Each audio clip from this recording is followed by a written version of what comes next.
Hello everyone, myself Piyush Kumar. From today onwards, we are just going to start a new series, and this series is called as the pre-classes, the series of pre-classes on history optional basically. So this program is related to history optional.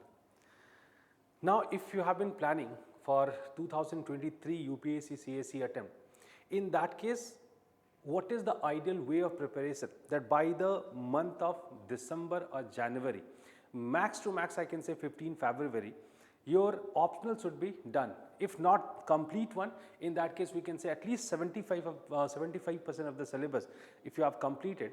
In that case, your condition or your position is quite well, it's quite convenient. Quite convenient for the next examination. The next examination, by that I mean 2023 Civil Services examination. This is the reason because of what, I believe that this is the best period to go for the revision and as well as answer writing. Why answer writing as well? Because when it comes to your preparation regarding the optional, I should tell you very categorically that until and unless you have done ample amount of writing practice, without that it seems bit tough for you. Without that it seems bit tough for you to say that I am done with my optional paper, because how much content you have, how much content you have collected, it's not that important. But what is the most important fact, that in what way you have been presenting them ultimately in the answer script. The content is a very subjective thing. It is all depending that what kind of sources you have, referred, and as per the sources your content may vary from, So it's not about, when I'm saying it may vary, it does not mean that there would be great difference in the content. Maybe like there are some people, they are understanding it with a different perspective. The understanding of some people may be very different or slightly different, not very different, but maybe slightly different. So content is a very subjective thing. It's more important that how do you present that content in the answer, and that's why the preparation is incomplete until and unless you have gone for good amount of writing practice. But at the same time, there is another problem. The way you have understood history, it's not necessary that this is the exactly the same understanding is required in the UPSC examination. So you have to give a proper shape or proper direction to your preparation or your content also. And that's the reason because of what I have decided to come up with this pre-class, in this particular program called as Revision-cum answer writing on history optional. Now, what exactly we are going to do in this pre-class? In pre-class, we are going to discuss, or first of all, we'll just try to find out the pattern, like the pattern of the questions, the nature of the questions, that what kind of questions UPSC is asking. So whatever has been given in the syllabus, it's not necessary that everything you need to need to comprehend or everything you need to cover. There are several people, they are talking about the demystification of the syllabus. I think when it comes to history optional, there is no much demystification of the syllabus is required, whereas the syllabus has been already explained a lot by UPSC, because this is where UPSC history syllabus is very clear, because it has given each and every topic in a very minute way that you are not going to stuck what might be the possible dimensions of this, because they have been writing everything. Let's say if you are talking about the Mauryan Empire. Now in Mauryan Empire, of course the sources are coming in the first. They have written the name of the sources also, and it's making it very clear okay, from here there is a possibility of the question, because there might be n number of sources, but they have just fixed Arthashastra, Indica and Ashokan inscription. It means these three are the most important sources and nothing as such required here. So when Arthashastra is there, you need to cover Arthashastra, and that's why you don't need to go for much decoding of the syllabus. The syllabus has already been given in a decoded manner. You have to shortlist certain topics from where the questions are being asked very frequently. So that's one thing, that you have to have a very good idea of the important portions of the syllabus from where the questions are coming. That's one thing. And the second thing, the second thing is about the approach that you need to follow. Sometimes what happens, and why is sometimes, I can say majority of the time it happens, that you have just read a content and your way of thinking or your thought process is somehow confined within that content only. You are not able to go beyond it. And since you're not able to go beyond it, and that's why your ideas are very restricted. So whenever the innovative questions are coming, in that case with the same content, you are not able to frame a good answer, and the question is asking something else and your answer is getting into a completely different direction. So this is also like, this is also something that you have to learn if you have been really planning to write UPSC with history optional. And the last thing I'll say, that there are certain areas where the concepts are very much required, and if your concepts are very clear, in that case you will be able to give the right direction to your answers, because this is what they have been looking for. Now let me tell you that there are many topics in history. These topics are not only part of the historiographical debate, but these topics are even very much part of the political debate. So why this debate is there? If you understand the nature of the debate or nature of the confusion or the conflict regarding the topic or within the topic, in that case you will be able to not only comprehend the topic properly or comprehend the issue properly. When you have been writing the answer, you'll be able to give a, or you'll be able to somehow present your answer in a very good way. That's the importance of these kind of things in your answer writing. So since I believe the students have been facing mostly problem in this particular dimension, and that's why I have just decided to come up with this pre-class. So in pre-class, instead of focusing much on content, I'll be just trying to talk more about these things, right, which can be included in your answer, and that can really make your answer beautiful. So this is the simple agenda we do have. So it's a kind of value addition, that too in a very shorter span of period, because content you have read, you have to just now give a proper direction or the shape to it, and that's, I think, fulfilling your requirement. So this is the basic objective of this pre-class. So in this first pre-class, like, we have been including the various topics. The first topic is, like, the first 4-5 topics are here. Like, the first topic is basically the sources, right? So sources is a very important topic, and from here you can find regularly the questions are being asked. Now the questions which are being asked from the sources are also of two kinds. Let me tell you very categorically about the nature of the questions also. So there is, when it comes to this, like, there are two different kind of questions you can find here. One which are based on general understanding of the sources, right? One which is based on general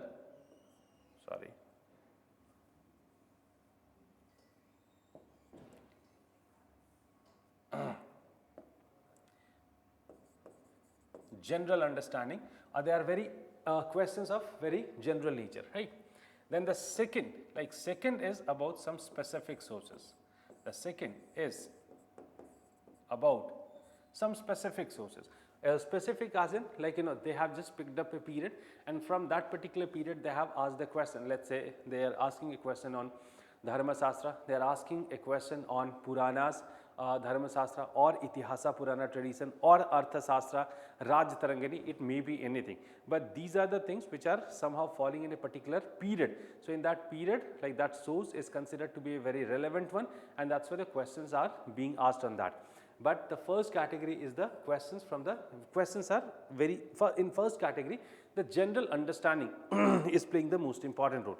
So basically there are two sources, there are two types of sources which are coming, which are falling in this category. So you have to have a good understanding that what are these sources, right, and what are the places where they were being used, and then if any question is coming from that part, how to deal with it. This is what you need to know. So I'll be discussing about the introduction, that any question which is coming from this part, I'm telling you that I'll be focusing right now on this part. Now this is something which is very specific in character, and that's why you have to develop the answer in a very different way when it is coming to a coming to any specific source as such.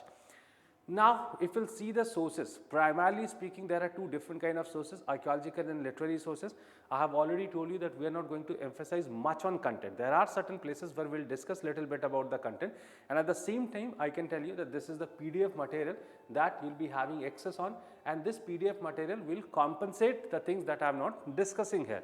So basically, in this PDF material, you can find all these things which are really important for you, right? So now, there are archaeological sources and the literary sources. These are two different kind of sources. Got my point? Now, in archaeology, basically the epigraphy, it's very important part. Numismatic is very important, and in fact these two are the most important sources, and in fact from here only the questions are coming. So either it is based on only archaeological sources, or else it is based on independently on epigraphy or the numismatic. And then it comes to the literary sources. Again, when it comes to the literary sources, there are different kind of literature which are falling in it. So we will just keep in mind that, and we'll go for a very in general discussion. So when it comes to this like sources, these two are very important sources, and within this literary category there is another source that's called as foreign accounts, and on regular intervals the questions could be noticed from the foreign accounts as well, from the foreign account as well, right? If we'll see the nature of questions coming from this part, in that case, yeah.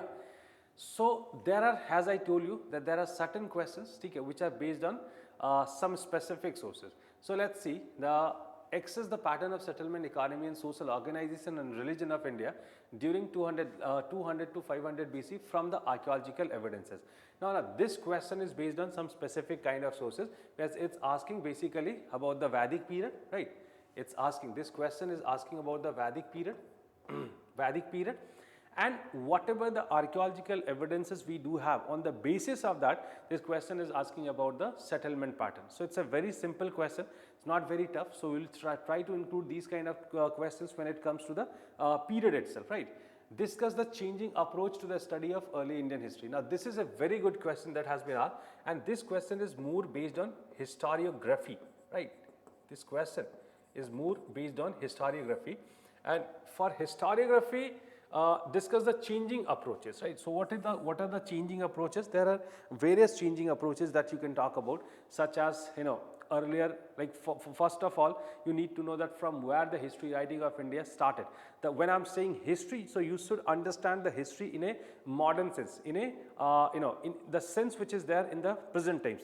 So there are something even in the ancient times, in the medieval times, and in ancient they have used this term itihasa. In the medieval they have used this term tarikh, and both these terms somehow do represent history, but the sense of history by the ancient and medieval time used to be very different. But here it's asking about the modern perspective or the modern sense of history.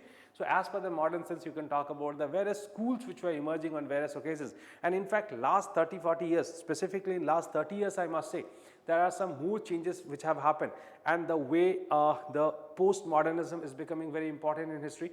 Gradually this Annales school, though it's coming in 19th century, in the middle of 19th century in France, but that Annales school is like being executed or being implemented in history writing on many of the places. Now these are two schools, primarily speaking. Subaltern is something that you must be knowing. The general details of this history writing you must be knowing. That includes the colonial or the imperial historiography, then it comes to nationalist, then Marxist, and then it comes to the subaltern. These are a couple of things that you must be knowing, but you must not have heard about this postmodernism in history writing, then Annales school in history writing. These are some new concepts which are coming, and these are, if I'll go for in general explanation of this, they are talking about the deconstruction in history. Now what is this deconstruction? Basically they are saying ki, you know, this is one of the biggest idea discussed by Annales schools also, which is given by Lucien Febvre and Marc Bloch. So they are saying, look, you just need to, historians are supposed to, you know, present the available evidences as it is, and it is left, or it should be left to the viewers or the readers, that in what way they have been interpreting it. So this is giving a completely different direction to history, and in fact there are certain historians in India as well, they have been writing with this. Apart from that, when it comes to archaeology has also gone through different kind of, archaeology has also gone through different kind of changes. And there we can talk about, let's say, the processualism, right, the ethnoarchaeology, then new archaeology. So this is also going through a kind of change, and it's leaving some impact over the history writing, because now onwards we are not using the archaeological sources in order to understand the material culture of any society, but at the same time we have been using this archaeological sources in order to understand the cultural history of the period, the psychological history of the period, and in fact the interaction between the society, culture and the individual. So these are some certain new things that we have been trying to understand through the sources. Undoubtedly in last couple of decades, I must say, there is a drastic change which has appeared, and in fact the idea which you have seen with this imperial school, now that has also come up with a different perspective, in form of the Cambridge school and then we can talk about liberal school, then the neoliberal school, right? So these are the new schools. So I think when it comes to the changing approaches, in that case you should have an idea regarding this. So basically this is something that you need to write in this particular question asked in 2006 was 60 marks. Now of course this kind of question, whether it's going to be asked or not, but as far as this new perspective and the new changes are there in history, so either it is being asked in the examination, mains examination, or else it is being asked to you in the interview also. So from that perspective, I guess you need to be ready with this kind of content also, right? So though it's not formally part of the syllabus, but yeah, it becomes important, right? Okay. Now, like reconstruction of the early Indian history is hardly possible without the help of the inscriptions. Now, this is a question, this is what I had been telling you in general questions. So, I just told you, I just tried to make you understand one thing, that there are some, some questions which are based purely on some specific source, whether there are some questions, they are very in general in nature, and that's how you can see these kind of things, right? So on the basis of that, you need to prepare, as I'm telling you that right now I have been, and in fact see the number of questions, like every year, if I'll go in a reverse manner, in that case, this 2019, right? The 2019 question was there, 18 question was there, 17, 14, right? 15 question was there, 14, 13, 13, 2 questions. Like that's how the repetition of questions from the sources is a very common thing.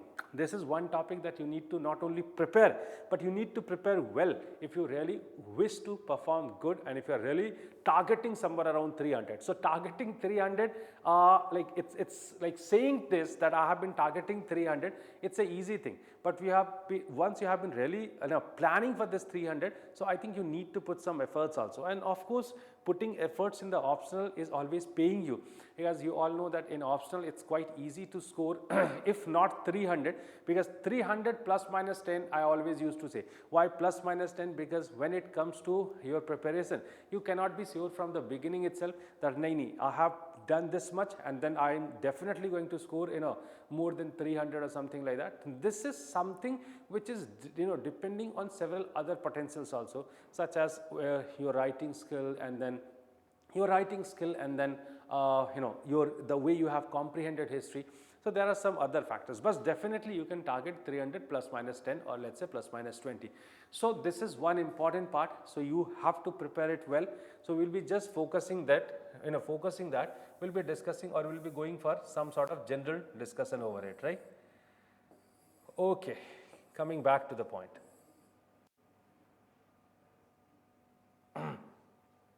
So look, there are two different kind of sources, archaeological and literary.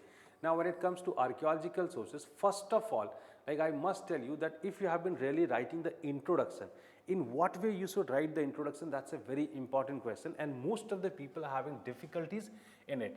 So let's say when you have been writing the introduction,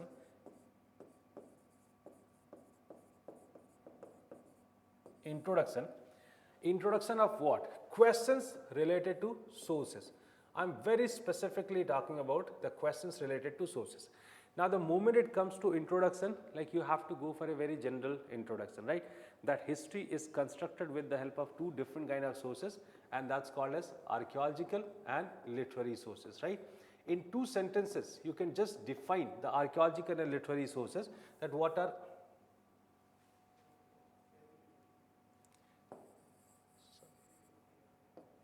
archaeological and literary sources.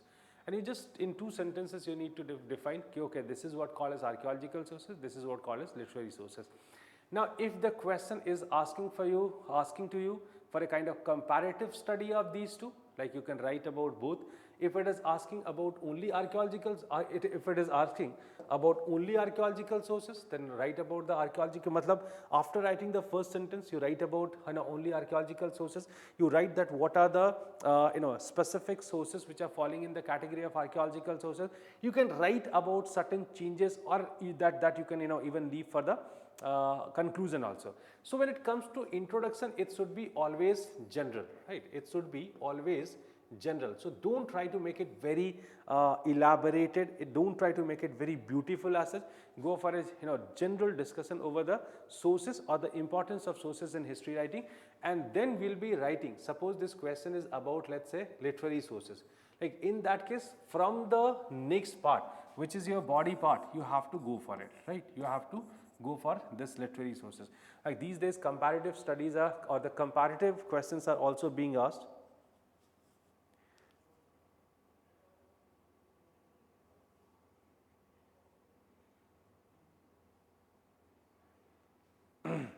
Just a second. Yeah, these days certain questions are based on comparative study between the archaeological and the literary sources, and in fact in these kind of questions how to sum up these kind of questions, that also we will discuss towards the end. So basically when it comes to introduction, like this is how you need to this is how you need to write. Right. Okay. Now if it comes to the main part, what are the things that you have to cover when it comes to the sources? When it comes to the sources, like how come you need to cover it? So basically you have to go for you have to go for the contribution of archaeology or archaeological sources to understand history. So now we can talk about the positive things, or what are the information that we have been collecting. So of course this is something which is falling in the category of fact, or let's say some sort of content. So what are the things that you have been incorporate, what are the things that you have been finding? Yes, one more suggestion which is here, like which is there, and I will discuss about it categorically because it's really important. Whenever the questions are coming from the sources and it's asking about the importance of that source, what do you do? Normally you start writing the various things or the various information that we are extracting from it. Like this is not the right way of doing it, because in that case there is n number of content, and of course neither the time nor the space permits you to write so much content. And in these questions the structure does play very important role, and that's why focus more on structure. Now what are the things that are falling in the category of structure? Again, it's very simple. Like you just write, let's say you are writing that what kind of information we do extract from it. So there must be some political information. So you just make couple of categories, let's say one category. So here you just wrote whatever the political information that we have been collecting. Then you can write about the economic, then social, cultural. That's it. So you just divide the information in these three categories, like max to max. Art and culture is also falling here only. So that's how you're just going to present your content, because it's a very structured way of it. The second thing that you need to remember, that whenever you have been writing any contribution, like don't leave it alone. Always try to write or give some examples, because your arguments or your statements that you have been making are getting consolidated only once you have been trying to justify or you are trying to substantiate your answer by giving some example. Let me show that in what kind of example I have been talking about. Let's say if you write about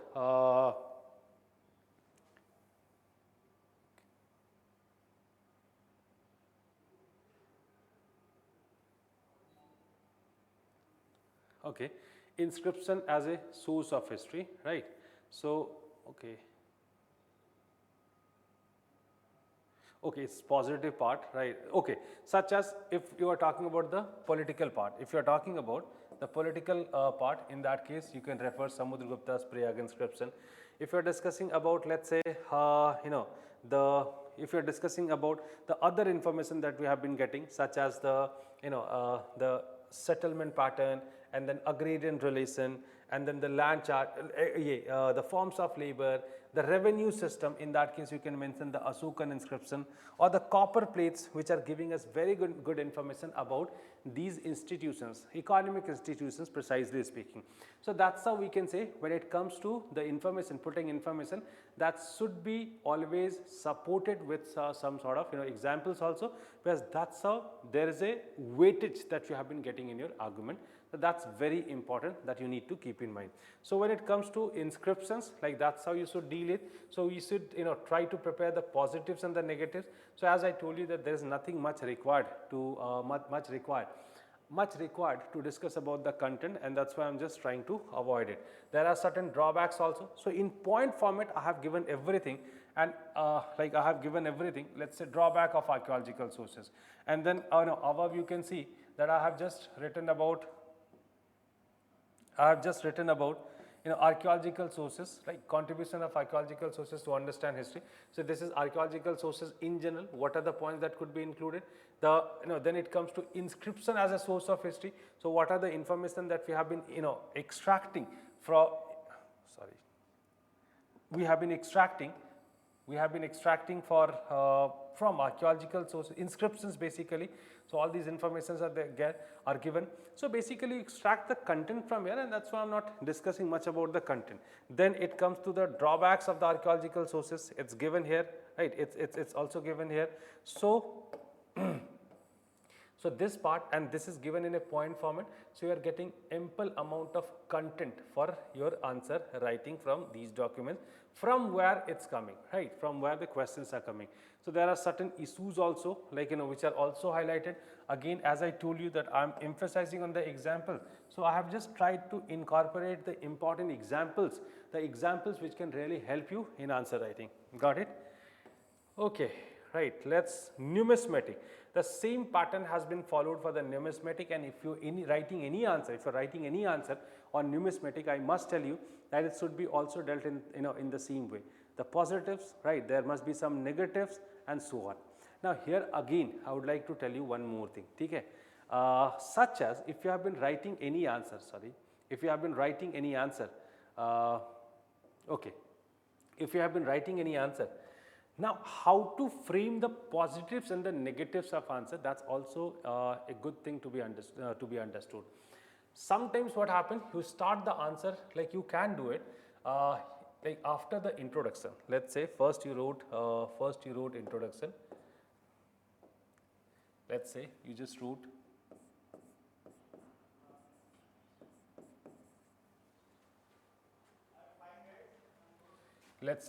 first you wrote introduction. I just now discussed how you are supposed to write the introduction. Okay, fine, you wrote it. And then when it comes to body part, in this body part, if you have to really emphasize, okay, so emphasize on the positive, in that case you start the answer with the positive points, right? So first of all you write the positive things. Then even though, now if it is asking you to criticize or go critical about it, in that case you need to give the equal space to positive and equal space to the negative dimensions. You have to give equal space to both if it is asking you to analyze.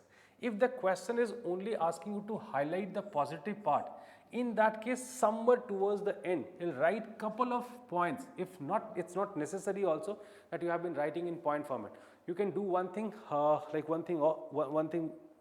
you can do one thing, that you can just write couple of points in one paragraph, and by writing these points you'll be going for the conclusion, right? But it is all depending on the tail word basically, how to frame it. So this is something that you have to learn beautifully, that how to frame your answer and in what ratio the content must be presented, or a specific dimension of the content must be presented.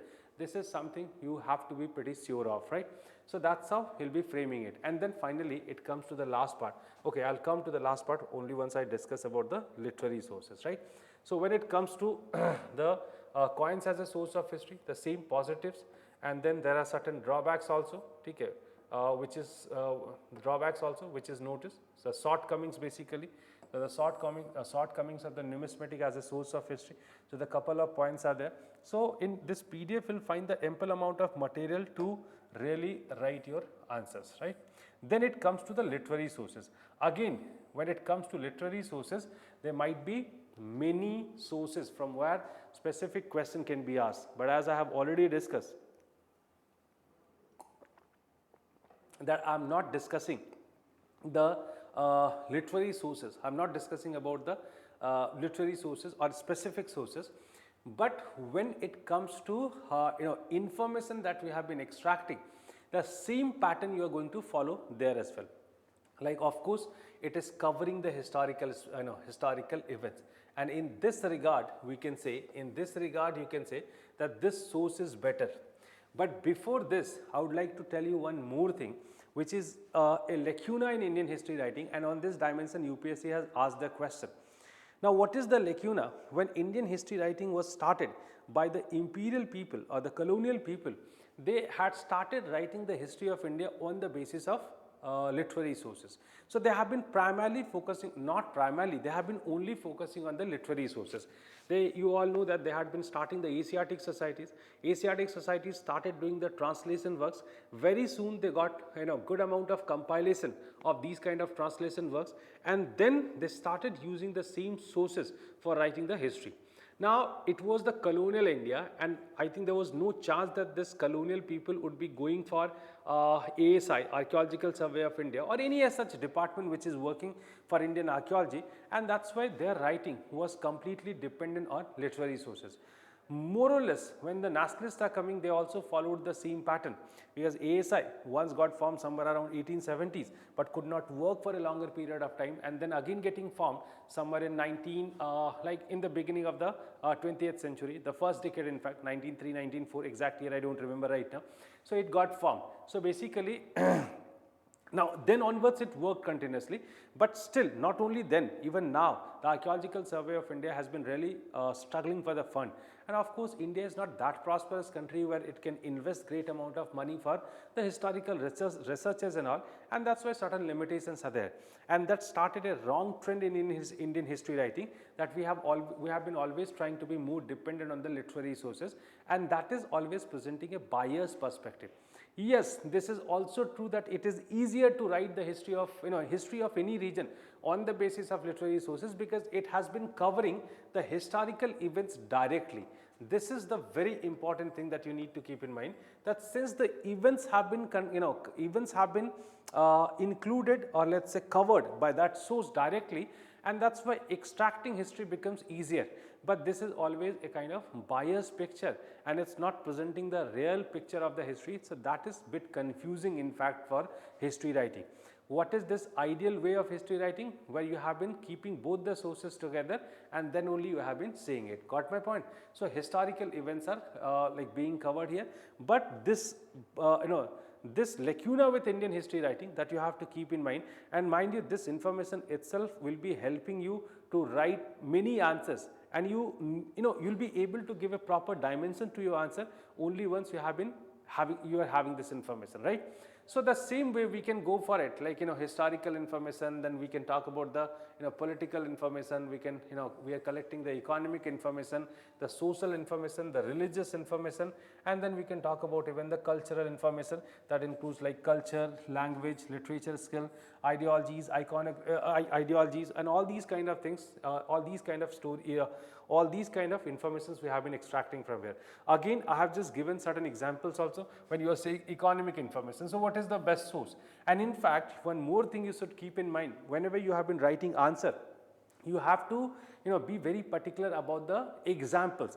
Suppose when you have been writing about the economic information, political information too, let's say you can't ignore the Jatkas, because the Jatkas are really the best sources to know about the political and economic information, because the way they have given the factual details, or a very relevant details, I must say, regarding the society, contemporary polity and economy, that's really marvelous, that's really very good. So that's how, like the examples, for examples you have to be pretty sure of, right? So in the phase of your preparation only, you should remember the examples. Okay, if I need to write about this, I have to I have to use this example. So that would be one of the best way of doing it. Got it? So that's how you can talk about the positives and the negatives as well when it comes to the literary sources. Now there are certain challenges also, right? There are certain challenges as well, like when we have been using the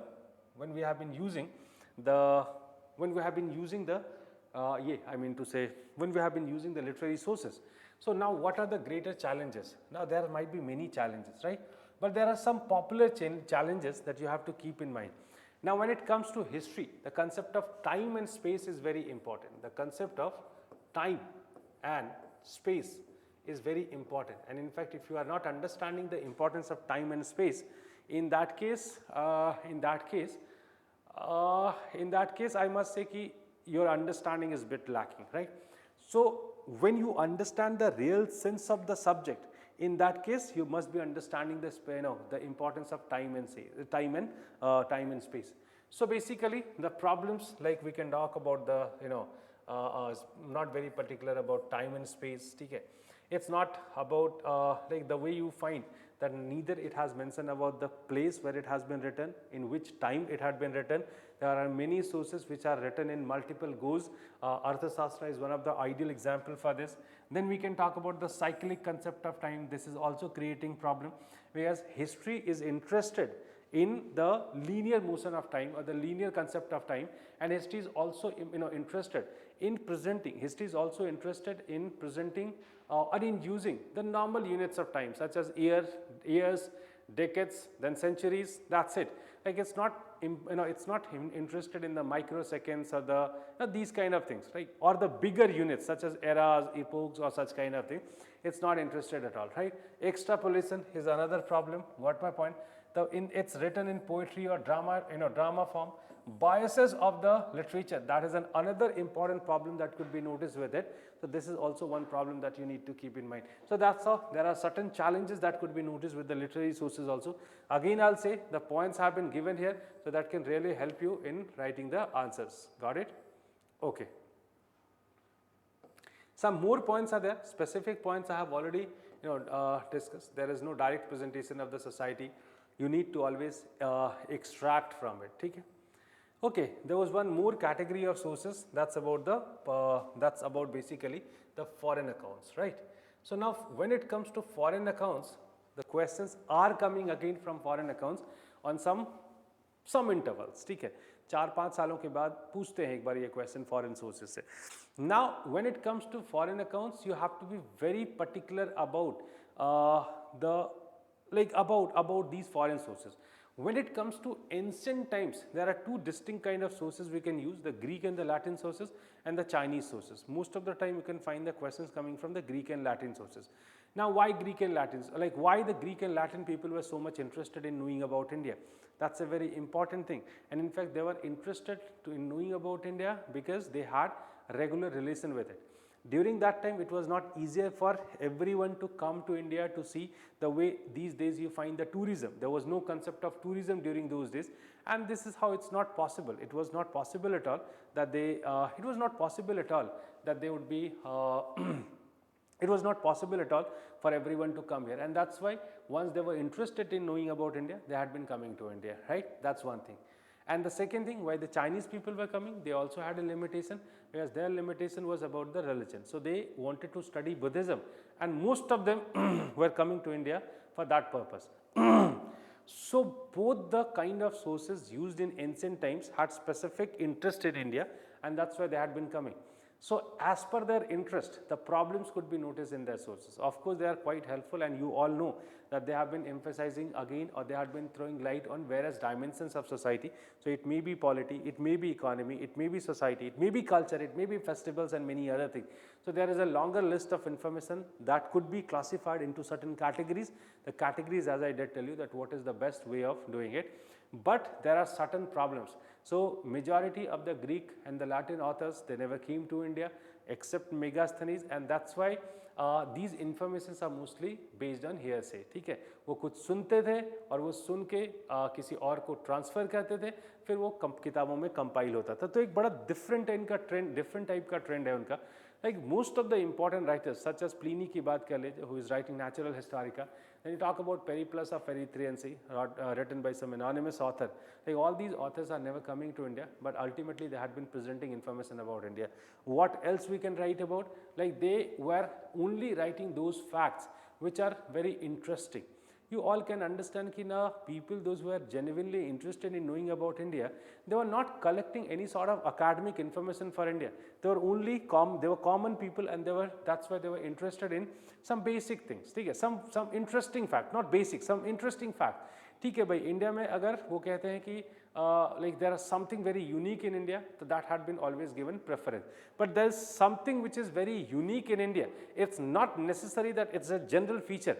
And in fact, it is one of the biggest lacuna of Indian history, specifically the literary sources also, Indian literary sources. History is more interested in a in some specific events and all, right? So it's not interested in those kind of minor things, and unfortunately these writings are more interested in those kind of minor things also. Like they are based on observation, they are based on hearsay, and that's why there were many lacunas that could be noticed. When it comes to Chinese sources, in Chinese sources you can talk about, let's say, they were more interested in Buddhism. So they had been coming to India for this purpose, that they wanted to understand something about Buddhism, not India. And that's why when they had been writing their like travelogue, like the informations were not very trustworthy. So this is how you need to, like, look at some information, or you can find these information in this these slides only. So that's how we can talk about this part. Got my point? So this is how like you have to see the sources as a topic, right? Now one more thing, the last thing I'll discuss about the sources, and I'll just move out of it. Now there is a very important thing, that how to write the conclusion.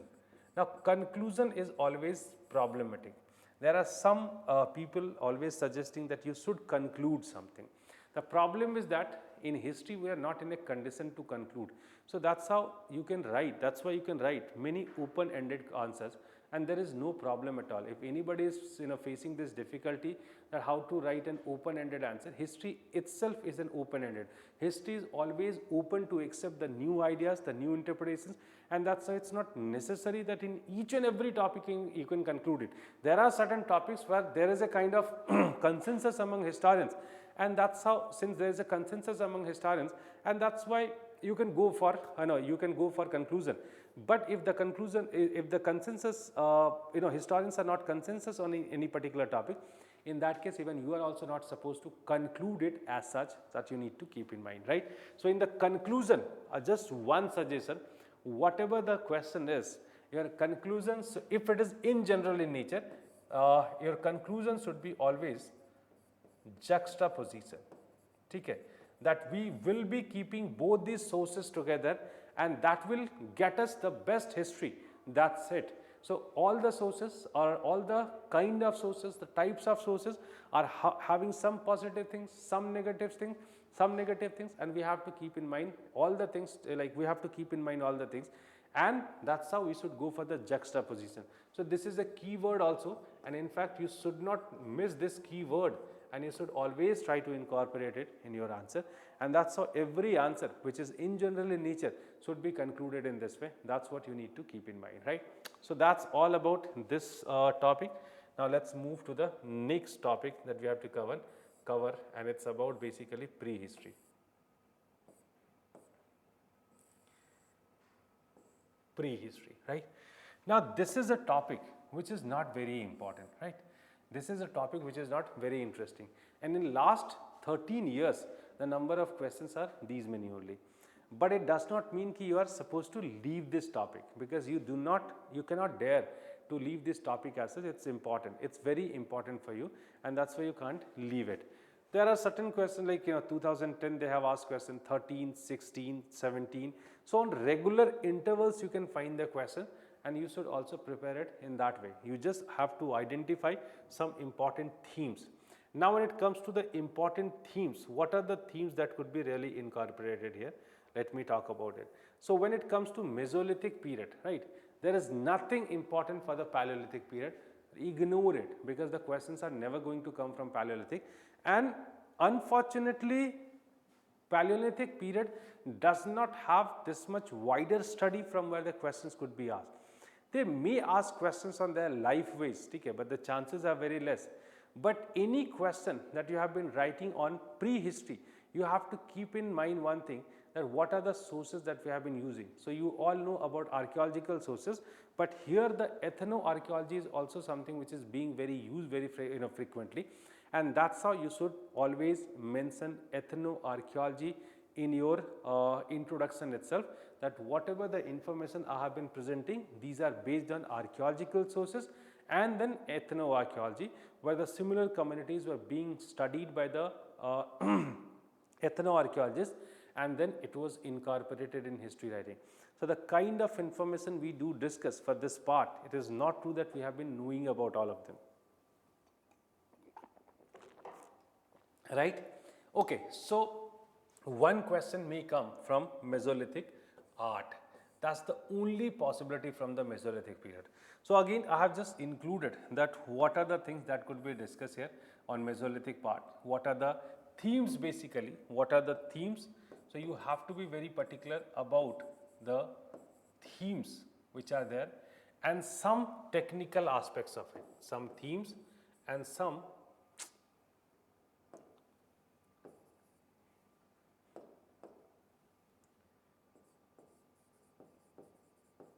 themes and some technical aspects of these paintings. What are the information that we have been extracting from it, and how come these paintings are helping us to reconstruct the society of that period? That's the most important thing that you have to keep in mind. Got it? Then it comes to the next part. So this is what you need to remember in this part. Then it comes to the only important area, not only this, there are very important facts that I have already discussed here, such as when it comes to their paintings. So you can talk about their society, you can talk about the division of labor, their lifestyle, the kind of houses they had been making. So all these informations we have been getting from here. So this is what you are supposed to write in this particular part. Got it? Okay. Then it comes to the Neolithic age.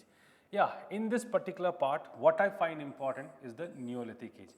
And the moment it comes to Neolithic, again, you must have read about Neolithic. There are a couple of things that you need to keep in mind about this Neolithic. Now, the moment it comes to Neolithic, like there are couple of terms, okay? The Neolithic revolution, right? The idea when it has been called as revolution. Then the second term is about transitions, okay?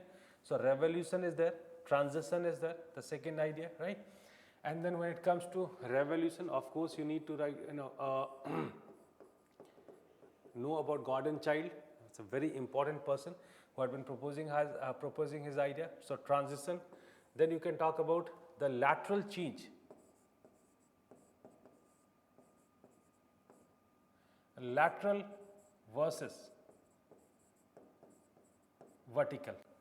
So lateral change, which is vertical change, which talks about the thing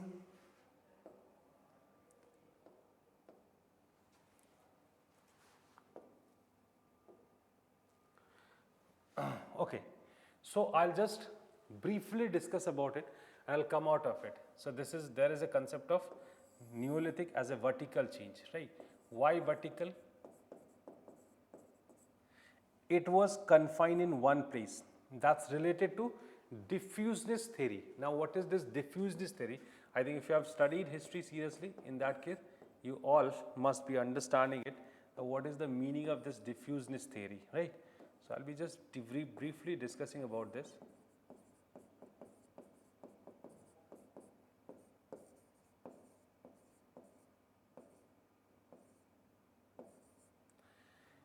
Diffuseness theory, right?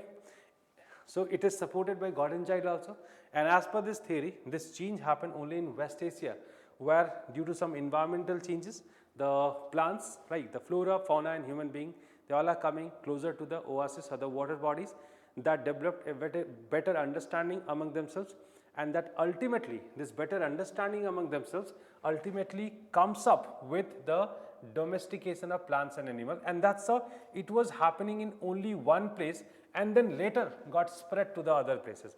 So it happened as a vertical change, and then as per the diffuseness theory, it got diffused to the other parts of world. So that's how it's coming to India, that's how it's going to Africa, that's how it's going to let's say Australia and the other places, right? So this is the this change. So for a very long period of time, the majority of the world was believing in this theory only, but later on this was challenged, because this particular transition did not happen in one place, rather it was happening in multiple places, and I won't say simultaneously, maybe the time frame is different, but it was happening in multiple places, and that's how it's called as the lateral change. So this idea is called as lateral change. Now, if you believe in the lateral change, in that case you need to reject the diffuseness theory. So that's how these days the diffuseness theory had been rejected, because there are many problems with the diffuseness theory, and that's how it has been rejected. So nowadays we believe it's a lateral change, And then there were many historians, there were many archaeologists such as Binford is there, then Binford hai, Can Flannery hai, ठीक है. So Binford, Can Flannery, they all are talking about the different method through which it was happening.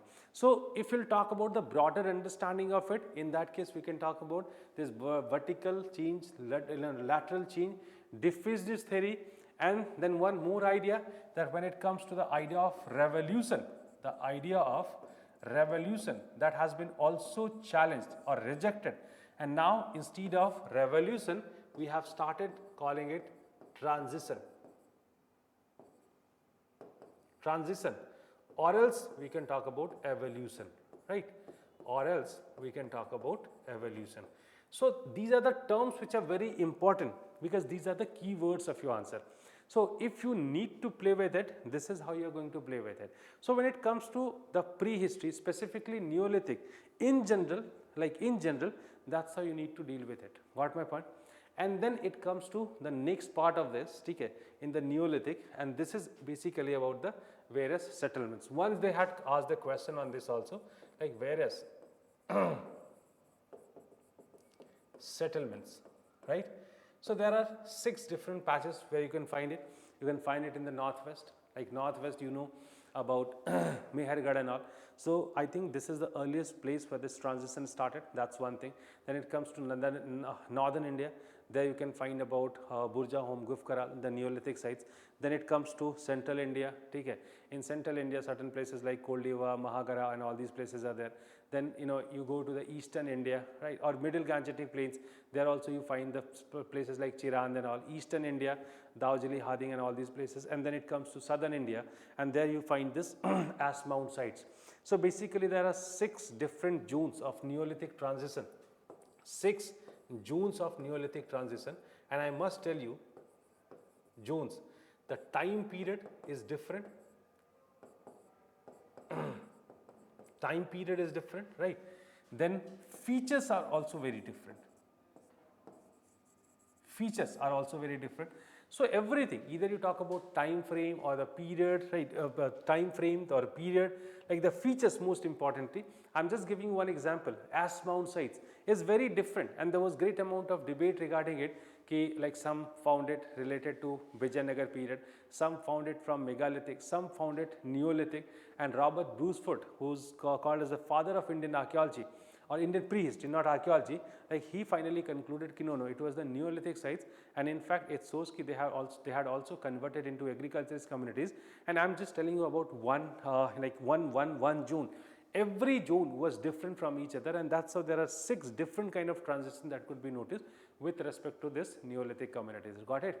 So that's how you can see this Neolithic communities. So this part is very less important, and you should not also pay greater attention. There's some basic ideas. Your job is done for this particular part. That's what you need to keep in mind. That's all about this Neolithic. Okay. So yes, Chalcolithic. Now in Chalcolithic again, very rarely the questions are being asked. From Chalcolithic, the only thing that you have to keep in mind, that the moment it comes to Chalcolithic, you have to Chalcolithic, what you need to remember, the transition again, right? Transition. So the Chalcolithic was the copper culture, copper and stone culture, and this Chalcolithic had the potential to develop or to grow into or evolve into an urban civilization or urban settlement.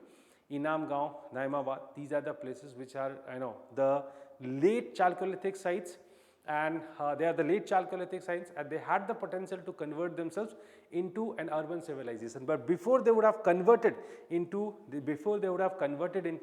an urban or developed civilization, they entered into historical age, and that's how we do not read about them. But certain sources, certain evidences you need to collect from Daimabad and Inamgaon, like the size of the settlement, agricultural surplus, the store jars, and then some sort of fortification and some signs of political structures. So there are several things which are proving that they are actually moving towards this urbanization. This is the dimension that you have to keep in mind for Chalcolithic, right? So this is how these topics are done. Now we have to do the next 2 topics, that's that's Indus Valley civilization and the Vedic period. So that we'll be doing in part B series, part B section, right, or the part B lecture, right. So that's all for today's lecture or this particular lecture. So next rest we'll be covering in part B. So thank you very much. I believe that this lecture was quite useful to you, and you'll be not getting the content for the answer, but you'll be getting the dimension in which you need to take your answers. So that's what you have to keep in mind. So thank you very much.